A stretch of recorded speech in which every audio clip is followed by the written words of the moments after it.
playoffs are finally here. Not a difficult road for us, but Timber Creek and DeLand fought hard to get to tonight's game of the week. We've also got Seminole trying to knock off a defending champ. Plus Apopka, DeLand, Edgewater among the schools still chasing the championship.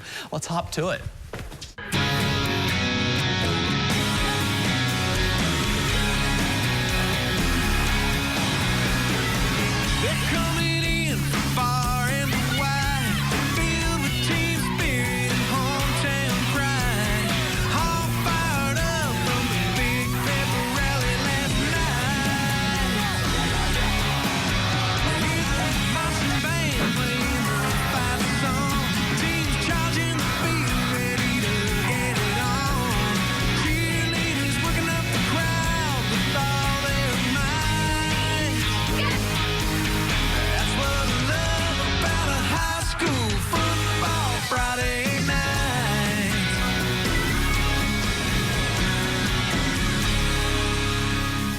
All our hopes and dreams have come true. The playoffs are here. Good evening, everyone. This is Football Friday Night, presented by McCoy Federal Credit Union. I'm Christian Bruey. And I'm Joe Kepner. Congrats to all the teams that made it this far. Tonight, the real fun begins with Timber Creek and DeLand in our McCoy Game of the Week. Wolves entering the postseason on an 8-game win streak. They also won their district, so hosting the first round against the Bulldogs, but they would not find the end zone first thanks to a botched punt by the Wolves.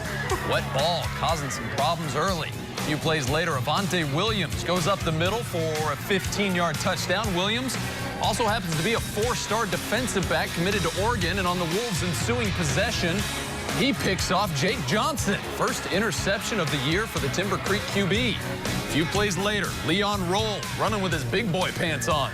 Fumbles it after he crosses the goal line. That's okay, though. It's 14-0 to land. But in the second, Wolves finally break through. Jael Capretti giving the home fans something to cheer about, makes it 14-7. Let's skip ahead to late in the third. Bulldogs back in the red zone. Jaden Nerschel wings it to Cam Miller.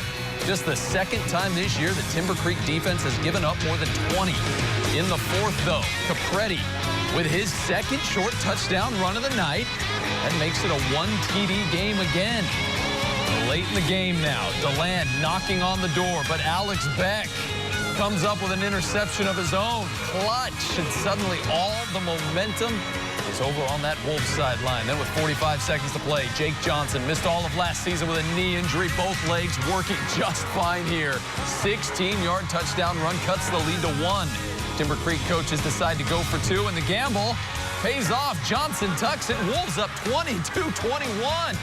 But DeLand would have one more chance getting in range for a field goal. The 44-yarder falls short. Timber Creek takes its students rushing the field to celebrate their first playoff win since 2015. The decision to go for 2, how hard was it? We talked about going all the way down there thinking we might go for 2. What helped is one got hurt. He's our holder. We had another holder, but he was a young kid, and we just felt like it wasn't fair to put him under that pressure. Felt like, let's win it now. You know, with the rain coming in, we didn't know what overtime would be like, so we just felt like it was the right thing to do, and it was, obviously. What was the design of the play? Well, we were supposed to hit something on the front side, ran the motion and ran what we call turbo, a little pick play, and it got bottled up. Jake saw the back door, just made a break, and the rest is history. Defense stepped up in their final try. Well, really, they played well all game long. We gave them a short field the first 2 times, went up 14-0, and then missed a field goal the first series, second half. So I can't blame them. They played really hard. They never give up, and got a big pick down here, good stop. And, you know, our kids don't quit. That's the nice thing about it, and they're going to play another week because of it. Survive and advance, and you guys did. Yeah, it's like number 25 said. He said, we're not done yet, and that's how we feel. We're not done yet. All right, great way to start the night. Seminole High School went undefeated and finished with the highest RPI ranking in all of 8A. Their reward, a visit from the defending state champion Mandarin Mustangs and blue chip quarterback Carson Beck. Well, the Noles, they got a superstar recruit of their own in Timmy McLean. Picking up late second quarter, McLean with the easy job here. Just hand the ball off to DeAndre Robinson. DeAndre hits the truck stick. He's into the end zone. Noles up 34-24. After the recess, Carson Beck going to show off that 4-star arm. Spinning this one through the raindrops. Jalen Smith on the other end. That got the Mustangs to within 2. Ensuing possession for Seminole. Zierick Wynn. You put a Z on the front of anything, it just makes it cooler. Zierick breaks a couple tackles at the line of scrimmage, and he's off to the races. Noles explode for 59, and they take down the defending champs. A new coach, not a problem for the Apopka Blue Darters. Jeff Rolson, in his first year at the helm, led APK to an 8-1 regular season, a district championship, and a 20th straight appearance in the playoffs. Apopka beginning this postseason run at home against Flagler Palm Coast. Blue Darters going to force it home this season, and they light up the board first. Jaquan Lohman doing exactly what he's done all season, puts APK in the end zone. But Flagler Palm Coast was up to the challenge tonight. They took the lead in this game a couple of times, including once in the second half. But at the end of the day, it was all hoka-hey. They take it 42-25. Dr. Phillips back in the playoffs for a 14th straight season. Panthers opened the postseason against Leonard High School out of Ruskin over in the Tampa area. Rain kept this one low scoring. First quarter, Longhorns cough it up. Charles Mikens, he's there to recover the pigskin. Unfortunately, DP unable to turn it into points. So let's go to the second quarter. Jalen Washington finds a soft spot in his own coverage. Isaiah Givens him the ball. 22-yard pickup all the way down to the 3. Very next play, Jaden Taylor keeps it himself right up the middle. And all the Soggy Panther fans singing Under My Umbrella, Ella, Next possession for DP, Amir Johnson. Huge hole to run through, but someone threw a banana peel out there. Gets tripped up at the 20. A couple plays later, the future Gamecock, Brandon Fields, deep Feezy, says, catch me in the end zone. How about that? Yeah, DP goes on to win it 28-7. From Dr. Phillips High School, we're flying north of Bartram Trail. The Bears hosting Spruce Creek tonight. Hawks got in as one of the 4 wildcard teams in 8A Region 1. They ran into a Bears team with extra large bear teeth and really ferocious bear claws. Bear claws. Chad Dodson and Jackson Meyer put Bartram on the board first. AJ Megas was too fast for our camera as well. Sprinting through this rain to add 7 more for the Bears here. Bartram Trail goes on to win it 42-0. Dropping down to 7A, Edgewater suffered just 1 loss this season, and that was against an out-of-state foe. Versus teams from the state of Florida, they were a perfect 9-0 and averaged more than 48 points per game. That's why they'll be at home for at least the first 3 rounds of the playoffs tonight. Crestview paying a visit to College Park, and it was the Connolly brothers who got the Eagles on the board first. Isaiah slips through a little crease, breaks off a 29-yard gain. A few plays later, it's Jeremiah on the jet sweep. Was a good friend of mine. 7-0 Eagles. Jump ahead to the second. 3rd and goal for Edgewater. Chris John says, no, sir. Comes off the edge. Kanan Mobley never had a chance. Eagles set her for a field goal. Ensuing possession for Crestview. Chase Moulton doesn't have a huge arm, but he finds the only open Sears there is. Trace Sears, 35-yard pitch and catch, pulls the Dogs to within 3. After an Eagles 3-and-out, Crestview marches right down. Chris Johns had the big sack. Now the go-ahead touchdown. Bulldogs up 14-10. But Edgewater would not give up another point. And there's Isaiah Connolly again. He can run it inside. He can run it outside. This one goes for 60 in the score. Playoff intensity turned up to 100. Then right before the half, Edgewater trying to tack on a few more. Probably a little too tricky here. The reverse pass intercepted in the end zone. No problem, though. 3-point game at the half. They go on to win it easily, 31-14. Sticking in 7A, Wekiva didn't win their district, so they had to travel up to Fleming Island tonight. Second quarter of this one. Can't really see it, but Larry Preston, trust me, he's in there. Stangs with the 7-0 lead. The Golden Eagles answer right back, though. Tim Thomas, they call him TNT because he is dynamite. 67 yards later, we got a tie game. And every single time Dean Hyams dropped back to pass, it resulted in a touchdown. Seriously, his first 3 completions of the night all went for scores. Fleming Island ends Wekiva's season 28-14. That's like 3 song references from you. From Fleming Island, the Google Map machine flies us straight down I-95, takes exit 193, drops us off at Vieira High School. The Hawks with a tough opening round matchup against Tampa Bay Tech. Both teams lost just 3 times all year. Pick it up in the second half. Vieira punting. Nathaniel Acevedo needs to punt faster. Titans get the block, take over at the Hawks' 5-yard line. That leads to Javon Pearson. Pearson, the goal line. Tampa up 52-13. So Vieira needing everything to go right if they were going to have a miracle comeback, but tonight was not their night. Bryce Norton picked off by Pearson. Tampa Bay Tech with a dominating performance eliminates the Hawks 52-13. One more matchup from 7A. Winter Springs back in the playoffs for the first time since 2013, hosting Tallahassee's Lincoln. Lincoln 16th president of the United States, but the first team to score in this one. Christopher Beard, Lincoln had a beard, evading everyone in purple, takes off for a 56-yard touchdown run. Extra point makes it 7-0. Next possession for the Trojans, Beard tossing it up from Marco Scarica. And then he slips away for a 41-yard touchdown. But the Winter Springs defense would tighten up after that. Beard doesn't see Joseph Clark swooping in for the interception. Didn't know Bears knew how to swoop. Ensuing drive ends in a punt. It's a fake! Direct snap to Clark. Catches Lincoln off guard. Picks up the first down plus a few more. And from there, they give it to Aaron Rodriguez, barging in like he owns the place. But the rest of the game belongs to Lincoln. Bears season comes to an end, 42-7. Dropping down to 6A now. Lake Minneola has never reached the postseason, but they beat Springstead 2 weeks ago to win their district and punch their first playoff ticket.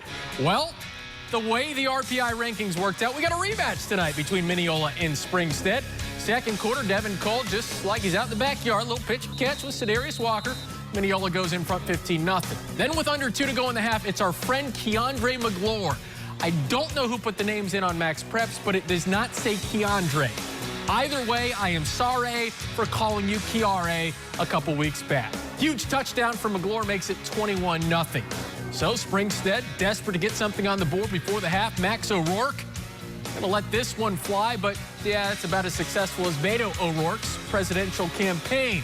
Trent Logan there for the INT, weaves his way back and forth across the field, all the way back to the Eagles 30. Now a hold brought it back to the hot side of the field. Didn't matter because Keandre McGlure, say my name, Keandre McGlure, we got it right this time. He's faster than everyone in a white jersey. Lake Minneola looking good in their first playoff appearance. They blow out Springstead 42-12. Jumping back out to the coast now, Mainland hosting one-loss Booker T. Washington, the one out of Pensacola, though, not South Florida. First quarter, Bucks with second and goal at the 7. Booker T. playing solid defense in the secondary, so Teron Keith scrambles, wins the race to the pylon, 7-0 Mainland. Later in the first, great blocking by the Bucks O-line. Nathan Braswell coasting into the end zone, 14-0 Mainland. After a field goal by Booker T., Bucks come back with the option. Braswell, I swear we did not speed up that video. He just really is that fast. Big night for Braswell, and Mainland advances to the second round, 38-20. And a reminder, if you missed any of tonight's highlights, you can watch them all over again on the high school page at WFTV.com. It's true. Coming up, a district rematch in the opening round between Jones and Bishop Moore. Plus, Rockledge enters the playoffs as one of the hottest teams in Central Florida. Then in the private school ranks, First Academy began their postseason run against Trinity Prep, and Bill Gerke back in the playoffs with Orangewood Christian. But before we get to that, rhyme time. Ooh, I love it. They're black and gold, and tonight was kind of cold. It's the Bishop Moore Hornets in the first installment of the Battle of the Bands.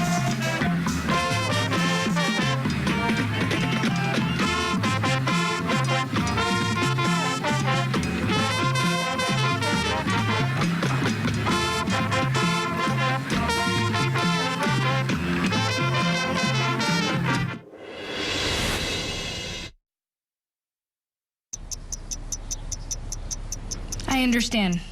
I know it's not your typical resume. Okay, well. But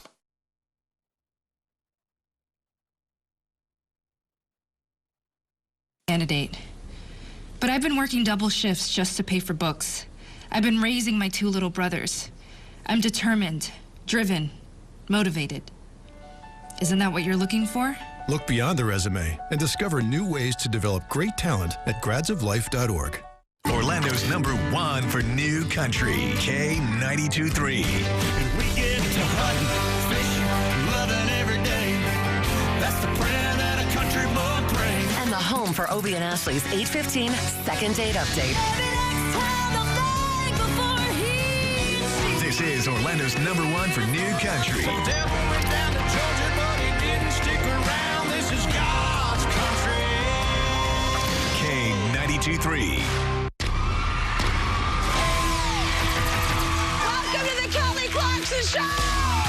Kelly Clarkson is daytime television's newest superstar. Kelly Clarkson! Engaging with natural enthusiasm. You know what I love about you? You have no chill. No. I have no filter, clearly. Completely genuine. It's just a really important thing that you know that she's working so hard. She's giving the people what they want. The game gang is back together, y'all. It's an American Idol reunion. What was your favorite moment? You came in and said, I was like, yo, she's fire right there. Really? Oh, yeah. Even if you're lying, I'll take it. The Kelly Clarkson Show. Kelly? It rocks. That was a lot of confetti. Weekdays at 10 on Channel 9. Last week, I introduced you to a hypothetical man. A man who showed up late to a Jones football game, took his time getting his nachos, and it cost him. That man missed out on one of the best touchdowns we've seen all season. It was a 99-yard kickoff return from Jaden Robinson. Tonight, all the fans were in their seats ahead of kickoff for Jones and Bishop Moore. Nothing says Orlando like a mix of rain, football, and the Electric Daisy Carnival right next door. First drive, Hornets with a 4th and goal. Bryce McGill calling collect to the end zone, but Delmontre Pryor does not accept the charges. Bishop Moore comes up empty. Ensuing drive for Jones. Check out this run. The reverse to Jaden Robinson, making the D un poco loco, un poquitito loco. The way he keeps them guessing. The fans all nodding and yesing. 2 plays later. Oh, man, that was hard. Avarius Sparrow grinding all over the goal line. Jones with a 7-0 lead. But Bishop Moore, well, they have some guys who can chew up the yards, too. Jonah Mitchell rocking the neck roll. Gets the Hornets into Jones territory. That would lead to a field goal. Tigers would come right back, though. Tyson Robbins throwing it back to a wide-open Anthony Rucker. He must have his CDL because he drives a big old truck. Jones then calls 4 straight runs for Sparrow because when you have the keys to the Porsche, you don't keep it in the garage. Tigers go on to win this one 32-16. Second time in 3 years they've knocked off the Hornets. Rockledge, the top-ranked team in 5A, according to the FHSAA's RPI rankings. They begin their playoff run tonight against Chamberlain. Opening possession, Ladarius Tennyson coughs up the football. Antonio Jameson ends up with the football. Led to a touchdown for the Chiefs, so it's 7-0. Late second quarter, Bruce Jackson tries to fit one in there across the middle. Javian Harvey says, "You will not fit it in." That's my pigskin. He returns it all the way back across midfield. And I have to say, love those powder blues. Unfortunately, they didn't work. Very next play, Jalen Martin. He's in the giving mood. Fumbles the football. Everyone feeling charitable around the holidays. Chamberlain recovers. Next possession for Rockledge. Trying to get on the board with the Hail Mary. Elias Allen says his prayers, but that one's not answered. And the 8th seed Chamberlain pulls off the upset of Rockledge, 25-13. From the Rock, we head back to Orlando for some 3A action between the First Academy and Trinity Prep. The Saints snuck into the playoffs, edging Frostproof by 4,000ths of a point in the RPI rankings. Make the most of it early on. Travis Pavel takes the pitch in for the first score, 6-zip Saints. But on the ensuing kickoff, don't kick it to Lake Ellis. Oh, the team's not learned this yet. Ellis shows off the speed and takes it back to the house. We've got ourselves a 6-6 ball game.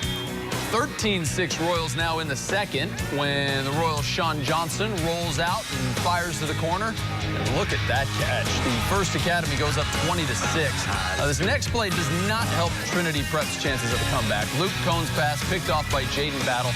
Battle returns it back to inside the 20. That sets up another touchdown for the Royals. And First Academy rolls 50-6. And finally in 2A, Orangewood Christian, the 4 seed in Region 2, up against the 5 seed Trinity Christian out of Deltona. Final play of the first half, Trinity QB Brady Benton fumbles it, but lands on it. So that works. Eagles take a 15-7 lead into the half. Orangewood had the better snack break. They come out fueled up. Richie Martinez, he's flexing in the end zone. Game tied after the 2-point conversion. Then in the fourth, Cody Elias slips out of the pocket, hits Lawai Mitchell, and he's body slamming the defender into the end zone. How about that? Next drive for the Rams. Elias realizes he hasn't won our Play of the Week award this season. Goes about trying to remedy that. What a run. Rams go on to win it 28-15. They'll get the top-seeded Victory Christian Academy next week. Coming up, the best of the best from the opening round of the playoffs, and we head to the pitch for the Scholar Athlete of the Week. A little soccer for you, but first it's time for the second installment of the Battle of the Bands. They're white and red, and you won't be able to get this song out of your head. It's the Edgewater Marching Eagles.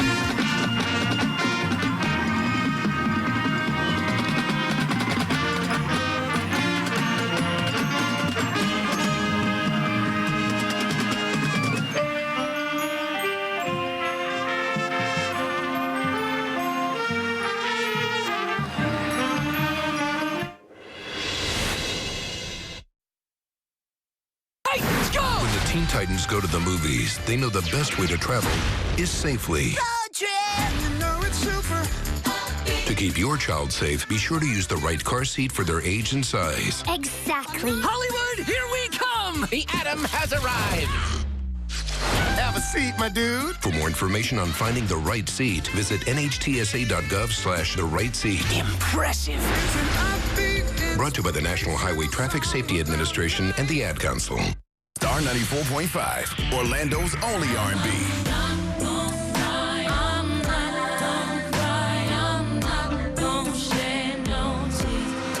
They gon' tell the story was different with me. God's plan. God's plan.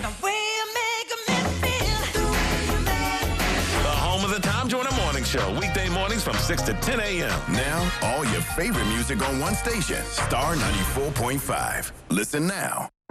This is Orlando. This is where we believe in magic and fantasies and wishing upon stars and the power of the imagination. This is where we believe in dreams and seeing them come true. This is Orlando, known around the world as the home of happiness, and to those who live here happily, as home. This is more than just a place to stay a while. It's a place to stay on the cutting edge. Here, innovation comes in every form, entertainment in every variety, and thriving businesses in every size. So if you think you know all there is to know about Orlando, prepare to be surprised. Because until you get to really know this place, this community, and see all the reasons why it's so magical, rest assured, you don't know the half of it. Local weather coverage worth staying up for every night at 11. Welcome back. There once was a man named Joe. He talked about football on his show. When it was time to say, hey, that's a great play, he started to speak about the precision plays of the week. This is going to keep going. Last week's winner is Lake Ellis. Don't be jealous. This first Academy Royal, hotter than oil. So congrats to Lake. Great catches he does make. Play number one from this week, Jake Johnson, the Timber Creek QB, missed all of last year with an injured knee, but he runs okay now, makes the Wolves all say wow, as he scores the game winner, earns his chicken dinner, and in the end zone, takes his bow. Play number two is from Orangewood Christian. It's true. Cody Elias keeps the ball. The defense tries to make him fall, but his balance is too good, and his knees never touch the mood. So it's a touchdown for the Rams QB. The rest of Orangewood says yippee. Play number three, they call him Keandre McGlure. He tells coach to feed him more, never a bore, when he's trying to score. Now that it's cold enough, we should all make some s'mores. We'll post all of those on social media on Monday for your voting pleasure. Now on to our Scholar Athlete of the Week, plays football and football. Shane Whitehead has more on this talented student from Daytona Beach. This week's Scholar Athlete is a two-sport star at Mainland High School in Daytona Beach. Junior Ava Doherty is the captain and a middle defender on the girls' soccer team and a wide receiver on the Buccaneers flag football squad. Why soccer? What is it about the game that you like? Well, I've been playing it since I was 4, so I just like the feeling when I play and how I get to express myself while playing. Not afraid of anybody on the pitch. Smart player. She's been playing soccer since she's been, 6, 7 years old. Good soccer IQ. She's just a very good hard worker and a good overall all-around player. Just a junior, 2-year captain. This year, your second year. What does that mean to you? I feel like it means that people look up to me, and I don't know. I feel like I just know the game, so people can listen to me. You also play flag football. Yes, I do. I'm a wide receiver. What is it about football? It's kind of like my getaway. It's just like a relief from soccer where I can just go and have fun, and it's not as serious to me. I love it. In the classroom, Ava has a 3.8 unweighted GPA, and even though she's just a junior, she's already firm on a pre-med degree. Wants to be an athletic trainer for a college team. Ava Doherty, our Scholar Athlete of the Week. And we are always looking for more candidates. You can find the application on the high school football page at WFTV.com. And we are going to continue to showcase the top student athletes in Central Florida throughout the school year, not just during the football season. All right, more marching bands. It's Wakaiva.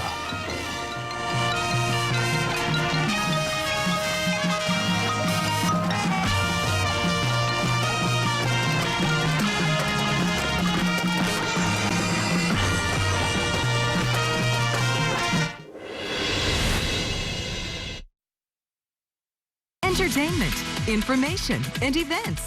You're watching The Daily 2. Hi, I'm Megan Clementi, and you're watching The Daily 2. As Florida's first community credit union, McCoy Federal Credit Union is proud to call Central Florida home. For over 65 years, McCoy has been a valued partner of the community, supporting charitable causes by hosting hundreds of events annually, all while staying true to their mission of McCoy Cares. Here to tell us more is Alvin Cowens, president of McCoy Federal Credit Union. AC, welcome. Thank you. Glad to be here. AC, can you tell us kind of the backstory behind McCoy Cares? McCoy is a community-based credit union, and we're charged by a regulator to serve the 4 counties, Orange, Osceola, Seminole, Lake County, and that's our mission. If you are flying into Orlando and you go online, you put in MCO, that stands for McCoy. Are you serious? I had no idea. I always wonder what that stood for. So now McCoy has been around for a long time. Why do they believe so strongly in giving back to Central Florida? One of the most important parts is we are part of the community. Our staff lives in this community, and we believe that financial literacy is very important to educate the community as to financial literacy, and so we involve ourselves with various organizations. And you've worked with hundreds of them. Can you just name a few of them? We work with the Kidney Foundation, we work with the Heart Association, diabetes, and various high schools, middle schools, elementary schools, and their students.